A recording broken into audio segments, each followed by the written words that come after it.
નમસ્કાર ખેડૂત મિત્રો, હું ધર્મેશ ગામિત અને JK કંપનીથી હું આવું છું આ ગામમાં.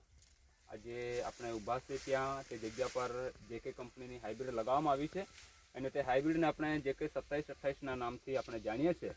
તો મિત્રો, આપણે આ જગ્યા પર થોડીક વાતચીત કરીશું આ હાઇબ્રિડના બારામાં. તો આપણે પ્રથમ ફાર્મરની સાથે મુલાકાત કરીએ.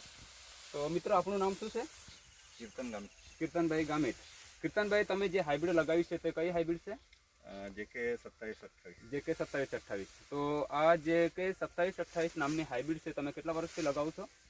2-3 વર્ષ. 2-3 વર્ષથી. અમને 2-3 વર્ષથી તમે એમનો અનુભવ કરો છો, એમનામાંથી તમને ઘણું બધું ખાસું ઉત્પાદન મળતું હશે.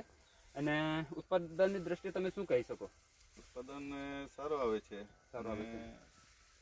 એમ ઘાસચારાની રીતે એમ આપણે મળી રહી છે અને પડતું નથી ને. હવે વાતાવરણ આપણે જોઈએ અત્યારે હાલમાં એકદમ વાતાવરણ એકદમ નોર્મલી છે, મતલબ વરસાદી વાતાવરણ, એકદમ પવનવાળું વાતાવરણ, પણ છતાં આજે આપણે પ્લોટને ઊભો જોઈએ છે. તો એક વાતાવરણની દ્રષ્ટિએ તમે શું કહી શકો છો? ટકાઉમાં કેવી રીતે છે?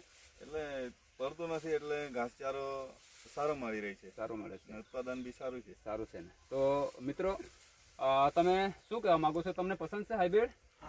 કઈ કંપનીની છે? JK 2728. કઈ છે?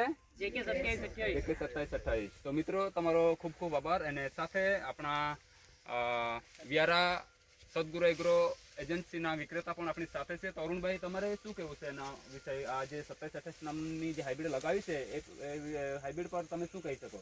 કઈ નહીં, ખેડૂતનો અભિપ્રાય પણ આપણે બી ચાલીએ પડે. ખેડૂતને ઉત્પાદન સારું મળે, એને ઘાસચારો સારું મળે, એનો નફો હોય એ આપણો નફો કહેવાય. ખેડૂતનો નફો હોય એ આપણો નફો કહેવાય. બરાબર? ખેડૂતનો લાભનો આપણે હિતની વાત આપણે વિચારીને આગળ કંપનીના પ્રોડક્ટને પ્રમોટ કરીએ તો બેટર છે. બસ એટલું કહેવું. Okay, thank you Arunbhai. આભાર, બધાનો આભાર. તમે બધા આ જગ્યા પર આપણે આ હાઇબ્રિડને જોઈ શક્યા, તમને જોયું. અને બનાવો, આવતા વર્ષે તમે પણ હાઇબ્રિડને તમે બનાવો. સારી વસ્તુ છે, તમે કરશો તો તમને